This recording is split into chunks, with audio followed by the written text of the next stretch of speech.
Hello, and welcome to Husky Talk. I am your host, the best podcast host in the universe, Steve Cully. And with me, a very special guest, a former kicker from UConn. So, Jeff Heil and Matt Newsy, you can thank me for bringing more kickers who are football players. I know that. Mr. Chad Pence, who is also local and a big reason that I went to UConn. Chad, welcome. Thanks for having me, Steve. An honor. Go ahead. Thank you for having me, Steve. It's an honor to be here. No, I appreciate it. It's an honor to have you. We would like to thank our sponsors, Matt Newsy of Matt Newsy Realty. Remax, he works for Remax. He's been the top agent in Connecticut for the past 8 years. We also would like to thank Jeffrey Heil. Jeffrey Heil, thank you as well. Tommy Collins and Kyle Muncie. Kyle Muncie, thank you so much for your donation. I know I gave you headaches when you were the media guy and you had to track me down for interviews because I was such in demand. And then I would also like to thank Sean, who was a rugby player that we partied with, and he made a generous donation as well. So thank you all so much. Allows us to do more episodes of Husky Talk like this and reach out to alums from different generations. So, Chad, you are local in my area. You went to Clinton, I believe? Yeah, Clinton High School. You were Clinton, okay? And your dad was obviously a legend in the area. Your dad was a big reason I went to, was pretty much the only reason I went to UConn. And he started the Ecology program here, but he got you into kicking. I remember he told me stories that he got you guys into kicking pretty early on, right? My dad was a kicker in high school and for a year or two at Cortland. He was the old football kicker, and I came up a soccer player originally, youth soccer in town in Clinton.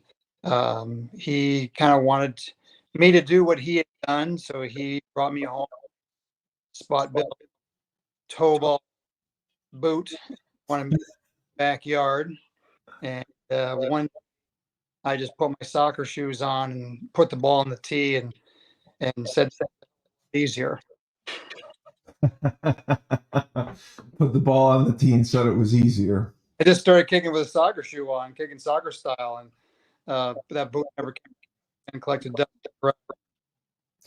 If you can, move a little closer to the phone. No problem. Thank you. Let me just grab my earbuds, Steve. That make it easier. Yeah, you can grab your earbuds. All right, hang on. Go ahead.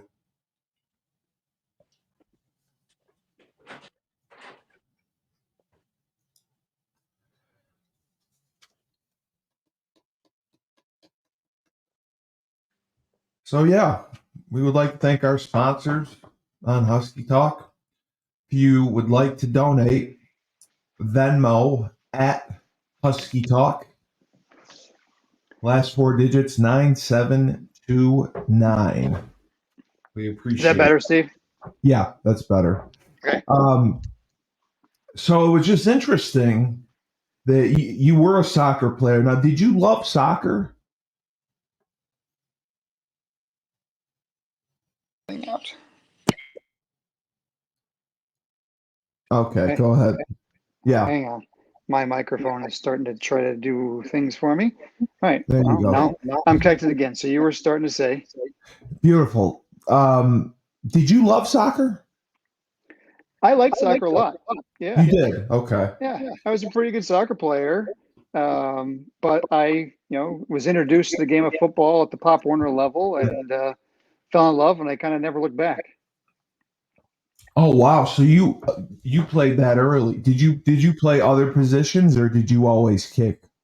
Oh, I always kicked, Okay. but I played wide receiver, tight end, and defensive back. I was a cornerback.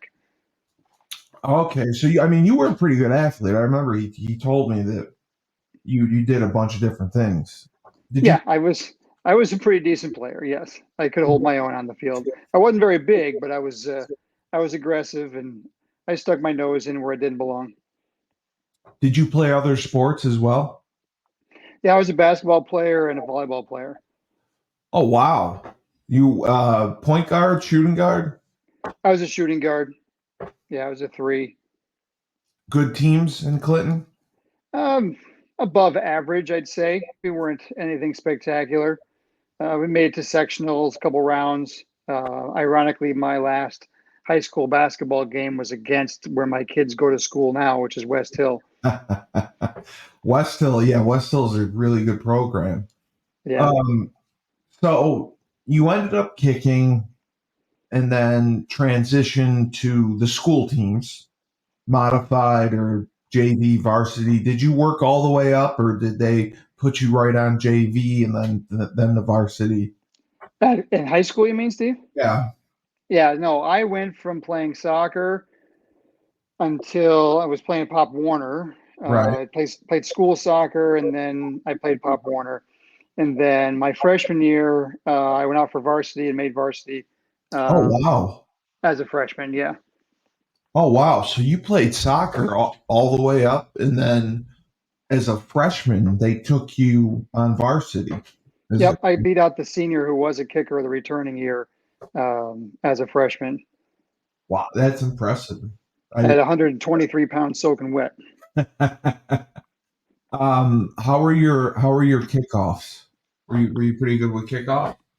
Yeah, I was from freshman year, I was inside of the 10 every time. Um, my coach was more concerned with me on kickoff coverage, You want just to make a tackle? just because of my size. Oh, he didn't want you to get drilled. Yeah, he was afraid if someone was going to tee me up, but I was able to spy those guys okay and duck them. When did you kick your first field goal? Did they let you attempt a field goal as a freshman? Yeah, I mean, I can't remember exactly what year because so I graduated in 92. I Uh-huh. started playing varsity in 1988. So it's been a while since I played.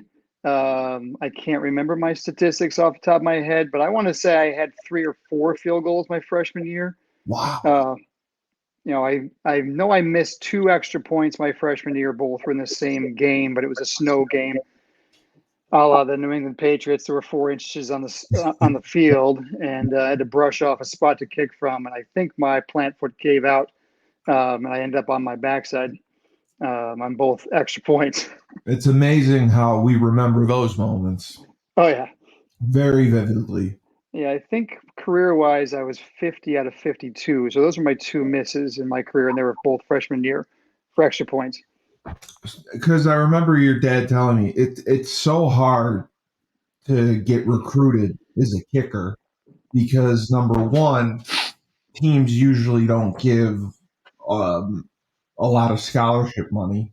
Correct. Number two, they may only take one, Yep. so it's so hard to find a home. And So the transition from high school to college is such a drastic uh, yeah, change because in high school you can use a 2 inch block, and in college you go down to the ground. right, So exactly. putting the ball up on a 2 inch tee is so much different, and the rush speed and reliability on a snapper holder. It's a very different game, high school Yes, to college. But the one thing that's kind of like track and field is metrics are metrics. If you make an extra point, you make an extra point. Your percentage is your percentage. If you can make a field goal, you can make a field goal. Now it's just a matter of can you make that transition to the ground um, right.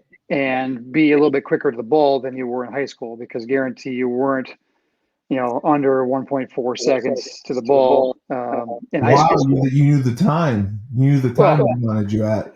I didn't know in high school. You learned in college, yeah. I learned that day one in school when the stopwatch was out. It was like, hurry up, let's go. The ball's blocked. That's crazy. So I mean, 50 field goals. That is Yeah, 50 believable. extra points, Steve. 50 extra points. I That's a, think I had 17 field goals, but don't quote me. I'm 50 years old now, so I don't remember we back to 1988. that's all the time. You can say you're 28. It's fine. Yeah. No, Uh, I'm not gonna lie. I graduated in 92, so entered that's UConn 92. that's amazing. That those statistics are amazing. I mean, 50 extra points, 17 field goals. Did you start to get recruited as a junior right away, or Again, after your two, junior year? You think? again, it's been a long time, so I can't really remember. I want to say that I was putting stuff together. So the recruitment process today is drastically different than it was back then. So if you wanted to play in college, it was kind of on you to, put together some Nobody helped film, you. Yeah. contact coaches. No one was really helping you. No, Your Your dad told me he would send out tapes everywhere. Yeah, VCR tapes. Your resume and your tapes, your Yeah, transcript everywhere. He said you he weren't emailing anybody. You were calling a coach. right, You were sending an actual paper letter to a coach, right. department, attention, special teams coach. I'm interested in coming. That type of stuff. My dad was very active in Oh, he was. helping me get that going. And he was on the phone. He was very enthusiastic about me having a career Well, in college. You yeah, know, that's what's sad is that coaches back then didn't really take part in the recruiting process and help you. They just expected that okay, if you're good enough, they're going to come to you. Well, guess what? We're in, we're in central New York. No one's coming yeah, to us. no one's coming to Central New York, so you had to be very active in that role. So it was very helpful in doing so. Did you also attend? Again, I know it was a while ago. Did you also attend any camps? Did you go to summer camps, kicking camps? I thought I remember Yes, him telling me you did that. yeah. Growing up as with the last name Penns, I was Okay. graduated into the Penn State fandom. So I went to Penn State kicking camps, um, as a freshman up on through junior year. Oh wow. So So, you went early. yep. Yeah. My father saw that, once I started kicking with those soccer spikes on and teeing the ball up in the backyard, he saw that I could do something. He was like, well, let's, Let's make he didn't know how to coach me how to kick soccer style. And obviously I could hit the ball. But what are the nuances that biomechanically he didn't know how to teach? So he said, he did some research. It wasn't the internet. Um, so he found the Penn State kicking camp, and I went down there, freshman, sophomore, junior year, and learned from the coaching staff at Penn State. No Jerry Sandusky. Um, that was a good one there. I'm trying to remember who the kicker. There was a Giants place kicker from Penn State that had come down. That would do some coaching when we were there, and the special teams coaches and probably some players, early graduates would come back and help out. It was Yeah. probably about 100 kids that were there, to be honest with Yep. you. I went to the Penn State camp. It was a massive, massive camp. Yeah. I remember, but you did get coached by their coaches, and there were also coaches from other colleges. So, especially as a kicker, to get that kind of knowledge and tutelage probably made a big difference and really helped. Yep, it did. And it helped It you get did. recruited. Well, I learned how to train because I didn't know how to train as a Yeah. kicker other than just go out and kick. Yeah, that's what they Um, tell you. and so we were taught drills and different ways to prepare yourself with regards to kicking. So that was what I was able to take home. And because I mean the Clinton coaches, they're good coaches, but they didn't know either. I Oh mean God, no, they had no no, clue. They just no. go out and do this, do that. No, I mean, your special teams practice consisted of having your kicker just haul off and kick as many kickoffs as he could and blow your leg out during kickoff, Yep. and then field goal extra point was line up for like 100 extra points, then maybe we'll back up for 2 field goals, and until they started to realize, well, hey, these extra points are going through by quite a bit. Maybe we back up and see what sort of weapon we have that we might be able to use in game. See the range. Yeah, I got Yeah. you. And we move it back just like which I learned you did in college. But, when I was a freshman in high school, it was, come out here, kick a few extra points, and then, let's drill the, all aspects, the snapper, the holder, the coverage, the blocking, and then of course see what we can do. And next thing you know, it became a little bit more elaborated. And I Yeah. would bring stuff back from camp and teach the coaches, Yeah. different things that we were doing. Yeah. But if, when it came to kicking in practice, there wasn't really any time set aside for me to go kick because I was playing other positions. So You were doing when the time came to kick, it was like, all right, line up. So you also played on the field in varsity. Yeah. I was a wide receiver, DB. Primary position was defensive back. And you were a starter? I was a starter, yeah. I was Oh, a starter. wow. I didn't know that. I forget what accolades I had as a DB. I was recruited to play up to D2 with regards to, calls and coaches as a DB, but I wanted UConn, and I thought I could do good things with the kicking side of things, so that's what I did. And you were recruited by several other schools, right, for kicking kind of in the Northeast area? Yep. I was, Other schools well, it wasn't even just Northeast. I mean, I was recruited by UVA, West Point, Syracuse. Wow. There's a handful. I can't remember off the top of my head right now. But those are the ones that jump to mind.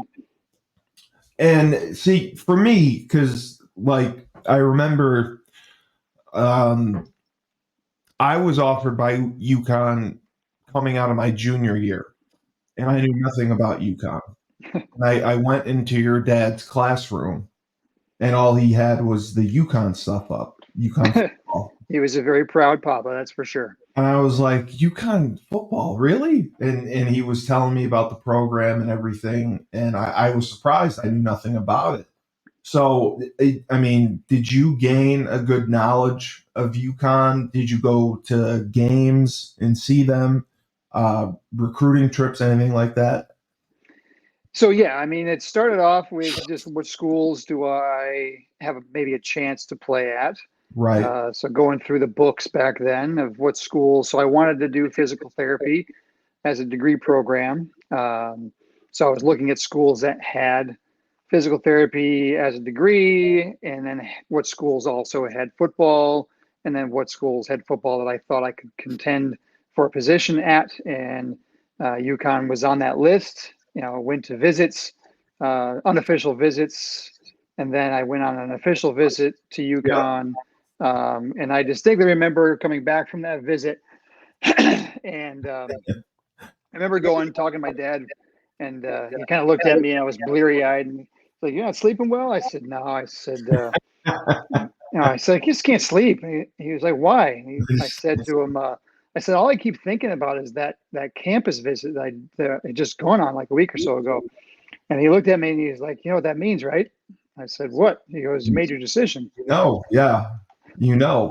Yep. It Did just felt like where I wanted to be. So they, I agreed with him, and I talked to Coach Laughlin, who was a special teams coach at the time, about making a commitment, and he locked in my number for Jersey, and it was kind of fun. Did they take you to Ted's or Huskies at the time? No, I did not.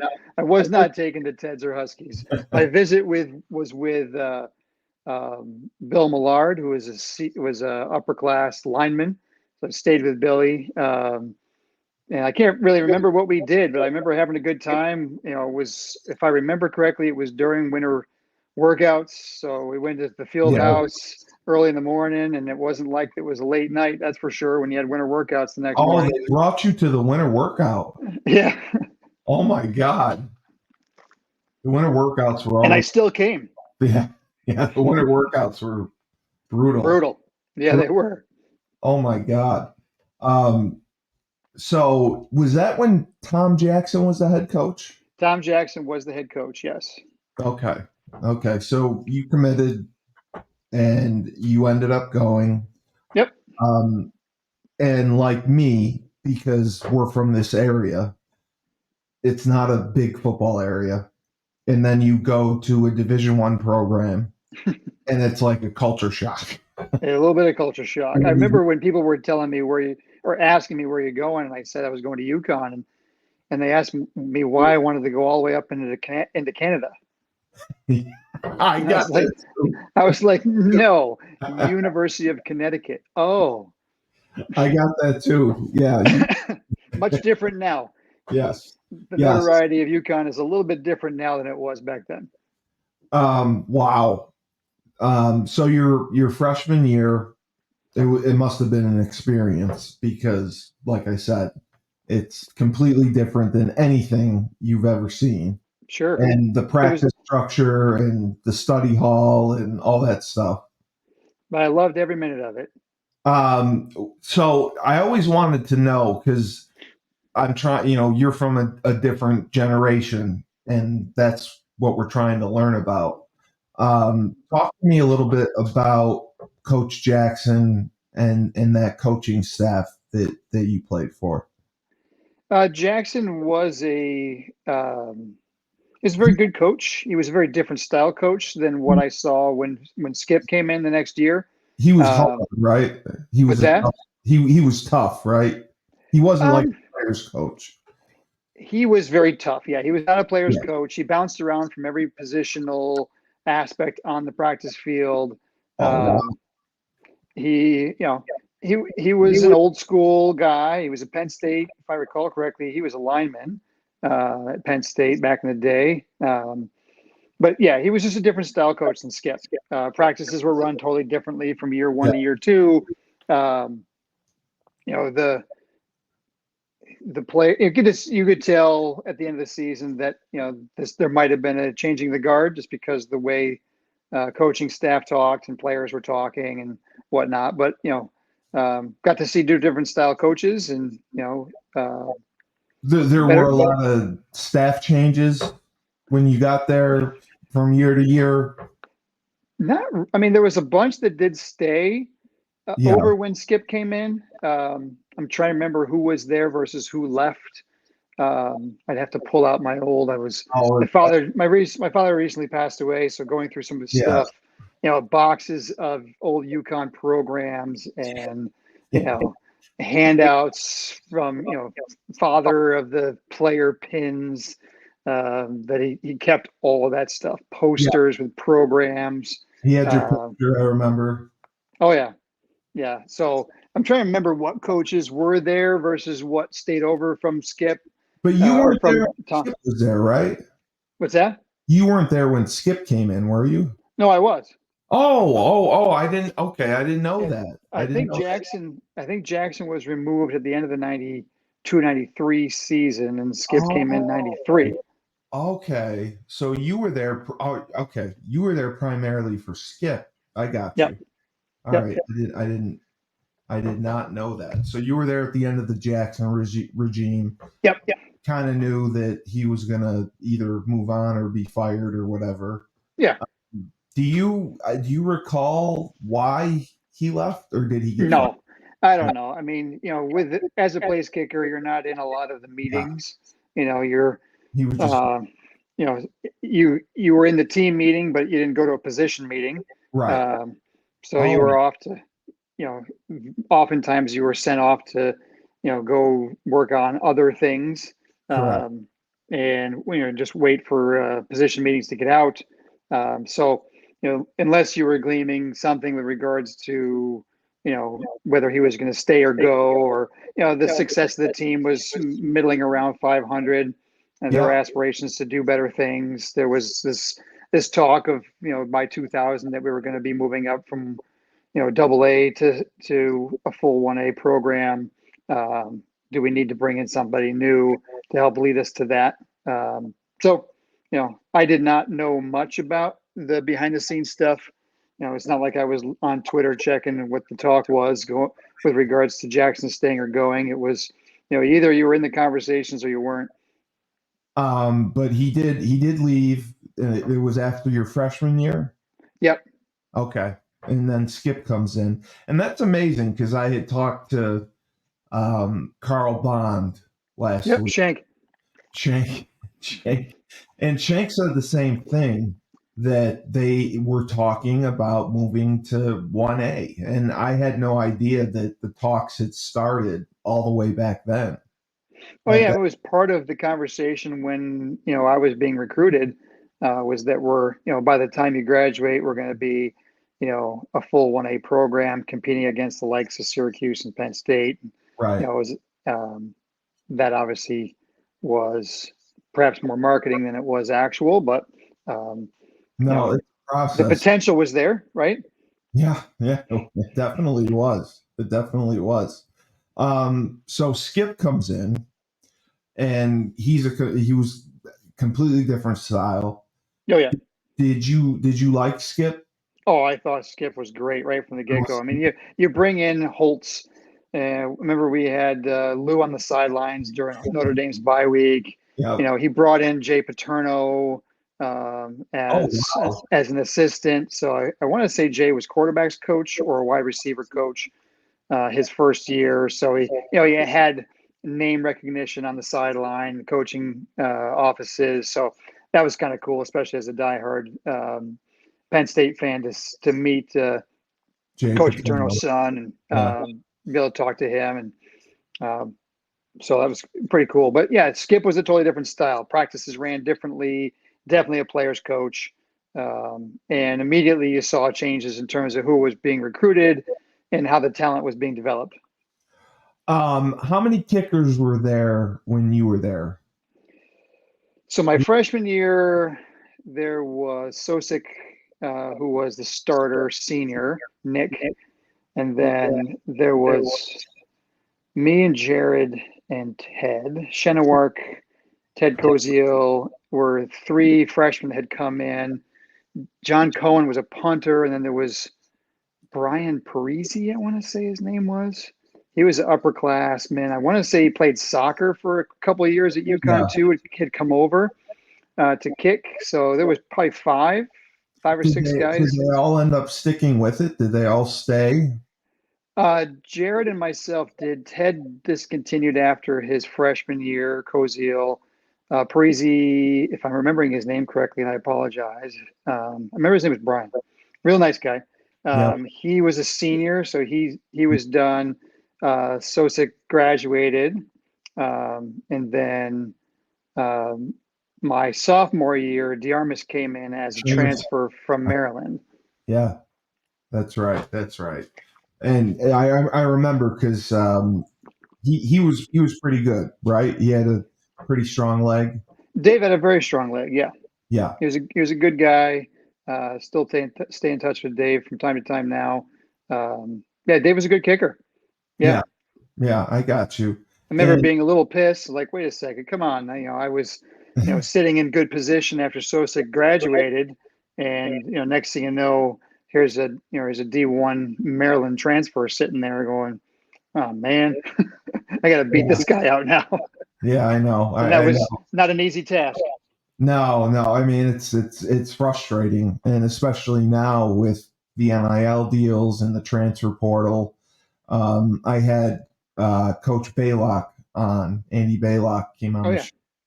And he was telling me that they lost their top three players. They lost a running back, a tight end, and a linebacker over the last year because of NIL deals offered by other schools. Yeah, I believe that. It's so different now. It's a mess. It's a mess. I mean, the thing I've told many a patient, because I'm a physical therapist now, that it's difficult when you're a position player like a place kicker, and I liken it to a goalie in, say, soccer or lacrosse, because lacrosse is big in this area.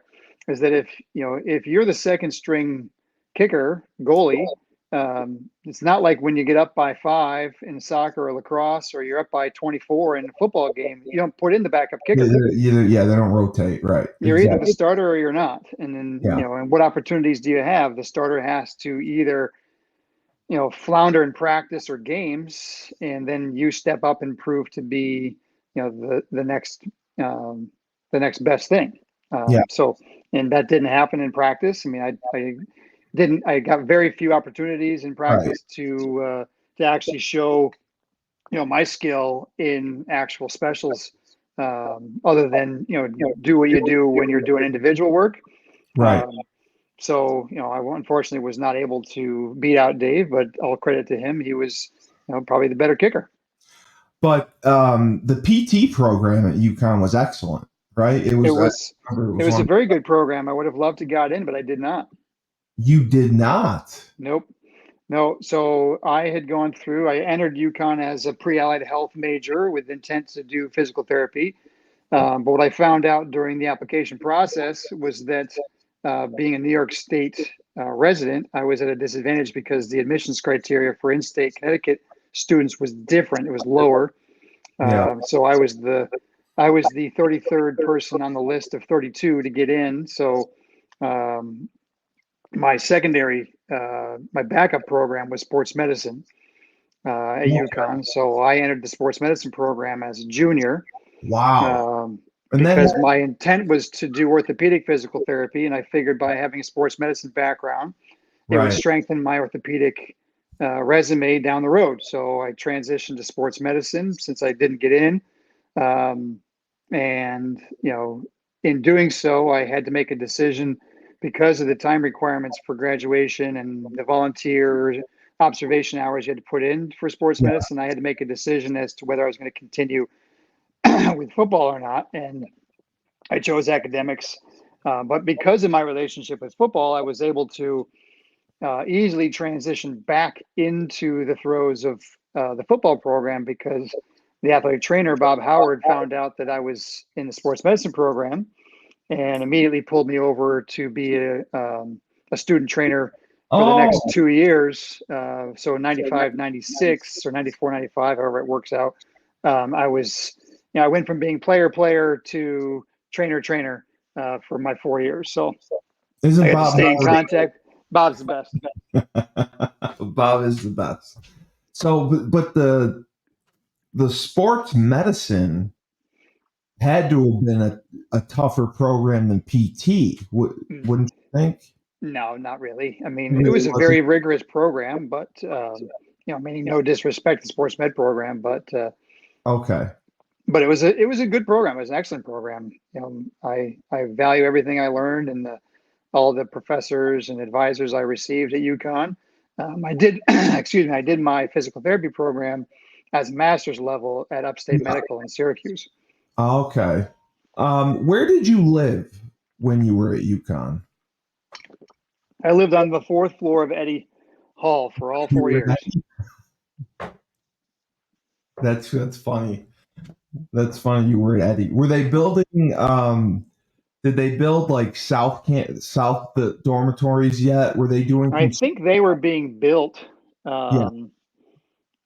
somewhere after I left. Yeah. Frankly, because back there, I think they had to tear those down. I think there was a South Campus, and they had to tear down the pre-existing to be for. Right. So, I got you. There was, I'm not sure where. I've been back at campus in a while, and the one time I did go back was poor timing because it was move-in day. I was going on vacation with my family, and I said, let's swing over to campus, and I can show you where Dad went to school, and we'll hit up the bookstore and spend a bunch of money. And next thing you know, we came up over the hill by towers, and it was like cars and U-Hauls everywhere. And it was like, oh my God, this is a bad time to show up. No, I mean, I've gone back too, and it's completely different. It's completely different. I got lost. It's like a city. They tore down Memorial Stadium. Yep. They built the Burton family complex. Was Mike Burton there when you were there? Yeah, Burton was I want to say Burton was there my junior, if not senior year. Right. So how was it? How was it working for Bob? Were you primarily taping ankles and injuries? You were doing all that stuff. All that stuff. We were doing early morning workouts, rehab with the guys, prepping for a game. Traveling with the team. Being there for morning workouts. I mean, it was all. It was like the only thing I was just a different role. I still had the same basic schedule. Right. Sometimes I had a little bit of an earlier schedule because you had to be there before the athletes got there and after, before you could go eat. Didn't have any study hall requirements associated with sports medicine. That was kind of on you. Did you get to work with any other teams, or did you just stick with the football team the whole time?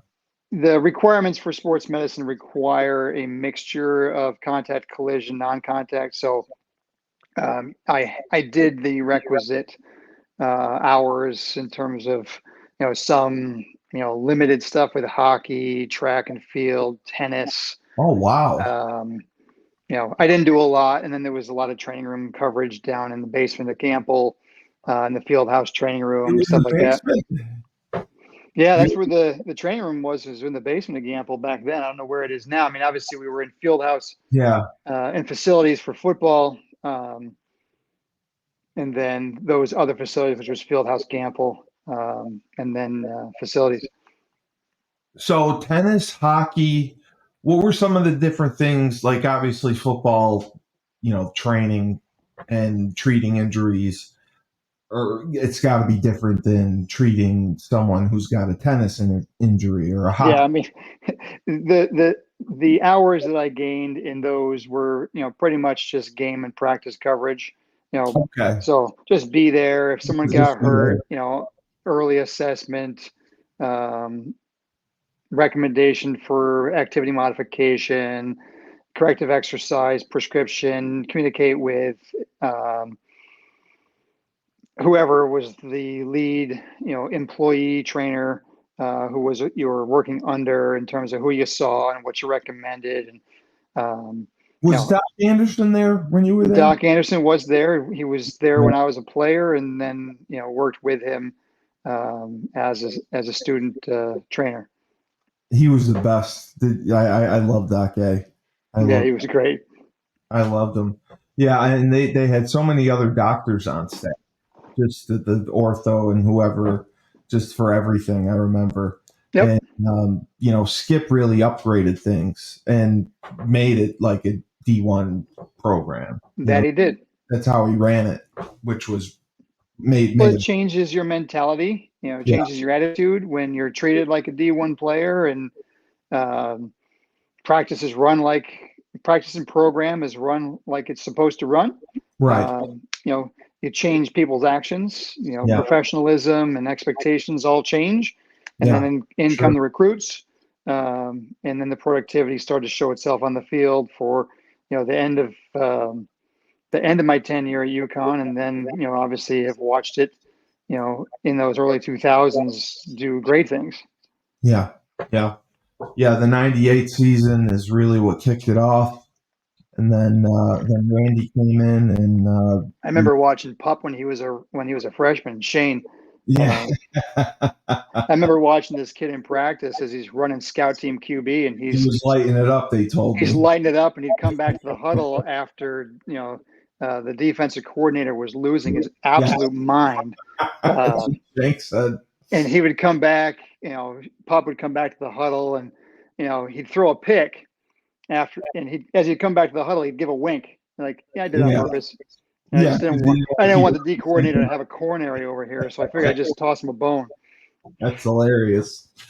But yeah, so with me, I had sent my film in, and your dad still had like contacts there, and he called a few people. I think he even called Lou Perkins. Because what year did you come in? I came in 99. 99, okay. I came in 99, but I was, my senior year was 98. Yep. And I was in his class in the fall of 98. So he saw the coaches coming in to recruit me. And I remember a couple times Wagner came in and Sacred Heart came in, and he wouldn't let me out of my class to see the coach. He wanted me to go to UConn. And all he did was tell me about UConn and how great it was and how great it was academically. And all he could do is talk to me about this kid from New Hartford. He's going to go to UConn. He's Yeah. great. He's a great kid. He's a great character. He's going Well, to go to UConn. every now and then. I drove him up a wall every now and then. But no, I mean, he was the best. God, he came to so many games. He loved coming to games. He must have come to probably 2 or 3 games a year when I was playing from my sophomore year on. He always came. At UConn. Yeah, he would come. Oh yeah, no, I came down one time, if not twice. Oh, you did? Okay. Yep, with him. You probably don't remember, but ran into you. Yeah. Forget where we were. We're out grabbing a bite to eat after the game, Yes. or the next day. Ran into you and Tarazi at the same time in that same restaurant. Your dad. That's right. I remember that. Your dad was so psyched to meet Diana. Oh yeah, he was off the that story. moon because with my attendance to UConn, he subsequently became a huge women's basketball fan and continued that trend. Until the day he passed away. I mean, he was a huge women's basketball fan. He'd always, call me, text me, hey, women's game is on. What channel? What time? Are you watching? And I'm like, Dad, I'm in grad school. Like, I don't have time to watch a women's basketball game. I'll check the scores. I don't have time to watch from from the tip to the finish. But he'd always keep me posted on how the UConn. Oh, you watch the UConn game? Oh, the girls are great this year, and they're going to be amazing again. They're always amazing. Remember that time we got to meet Diana? Oh my God! That's right. That's big right. fan. Just a big sports fan all the way around. That's right. That's right. I remember that. No, I do remember that. We went to dinner after the game, and we saw. I think we may have even gone with your dad. Yeah, we were. Dad may have been in town. Yeah. My parents always came, and he always came with them. And I think my uncle was there too. And I'm pretty sure we went to like Wilmington Pizza or whatever. I want to say that's right. Nothing but the best Wilmington pizza. And Dee was there, and I think Maria Conlon was there, some of the other girls, and I remember how excited he was to meet them. It was amazing. Well, he was super proud too, just to be able to bring me back. To meet you, who obviously was a New Hartford kid who we had, highly touted, and see the successes that you were having at the school where I had gone. Like I said, just a very proud, a proud father and a proud UConn alumni parent. Supportive, for sure. Yeah, very supportive. No, I mean, I swear he really made the difference in getting me to go there. He told me about Skip Holtz. He told me what a great coach he was. He told me about you. And when I was offered, the coaches came to visit. He talked with the coaches about me. Did he really? Well, yeah, because the coaches always come and they ask everything. They want to know the dirt. They want to make sure they're getting a good guy. Mm-hmm. And I think when they came, he went right down to meet him.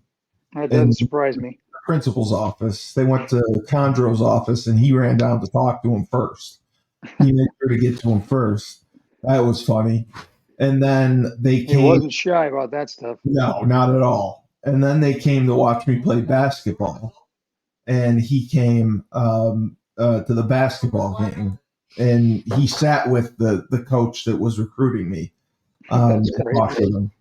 And do you remember who the recruiting coach was at the time? We were trying to remember, and I can't. He was a big guy. I think he was like the linebackers coach, and I know he was from Texas, and he had oil money, and gotcha. he left after Randy.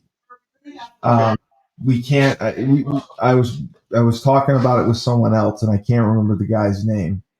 He was a big guy. He was real nice, but he sat with him at the basketball game. That's funny. And then Daryl Bevel came to recruit me. He came to school, and he talked to Daryl Bevel. Now, if you know Daryl Bevel is the coordinator for the Vikings. Yeah, now, yeah. he ended up being the interim head coach for the Jaguars with the Seahawks. He's been in the NFL, so he got to meet Bevel. But it was funny because if any other school came in to recruit me and the coach came, and because they would call his room and say, "Oh, we need Steve Cully," and he would basically hang up on him, and he would let me go. It was great. It was great. And then that is classic, Doug. we always played at Buffalo, and my parents would put on a big tailgate at the Buffalo game, and he came out to Buffalo every time we played there. It was just amazing. It was just amazing how it happened, and the support that he gave me. So just I miss him to this day. He treated me with kid gloves. He knew that I was different. He knew I needed special handling, and Well, he respected your abilities and your character and thought that you would do great things. And when he sees stuff like that, he would obviously take it under his control and encourage and facilitate to the best of his ability. Sometimes he'd try to go farther than he needed to go, but that was right. He was right. I committed to UConn without even visiting. Really? To take a visit because he talked me into it. He talked me into it because I had UNH, I had New Hampshire, I had Maine, and then I had Buffalo, UMass, and Rutgers. And he sat down with me and he went through them all. And he goes, Rutgers, okay, you could go there. You're going to lose for 4 years. He said, Buffalo, same thing. They're D1. I understand they're in the MAC, but you're going to lose for 4 years. UNH and Northeastern, UConn's better than both of them. And he said, you're going to go 1A. They guarantee it. You're going to get a chance to play against some great schools because he had seen the future schedule in 98. We had BC added. We had Virginia Tech added. So I committed to UConn because of him, which is great. Which is amazing. That is amazing. So I wanted you to know that. I wanted you to know. Well, I appreciate that greatly, especially with him having gone this year. It's been a tough year. I know. I'm so sorry. I'm so sorry. He was just so special, just an amazing man, and it wasn't just me. I mean, he cared about every student in that program. He cared about, and he wanted to make them the best person they could be, and he really did to teach them ecology, and we didn't understand it, and he took the time to educate us. The Racket Lake trips, he went out of his way. When I did my first fall project, it was a complete disaster, and I brought my mom in. He called the house and he said, I need to talk to you. Stephen's project just wasn't really up to par. Could you send him could you bring him in early tomorrow?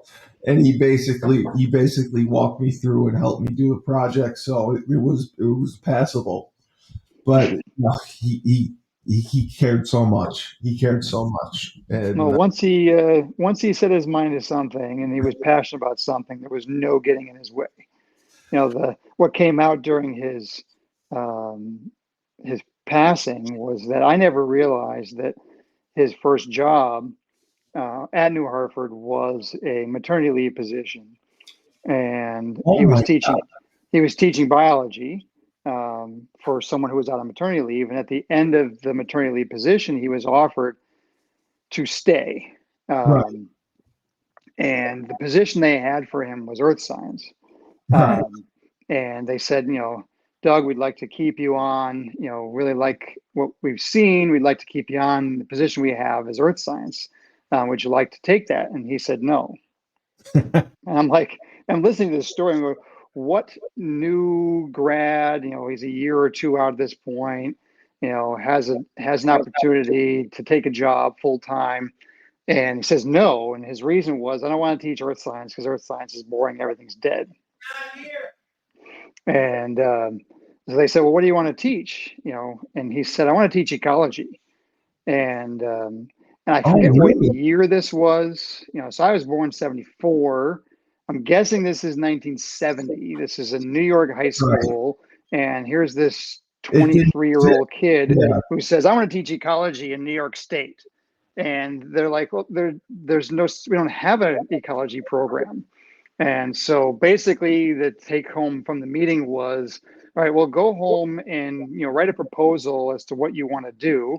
The curriculum, and come back to me on Monday. Yeah. So he went home and he wrote a curriculum for ecology and brought it back to New Hartford, and they agreed to it.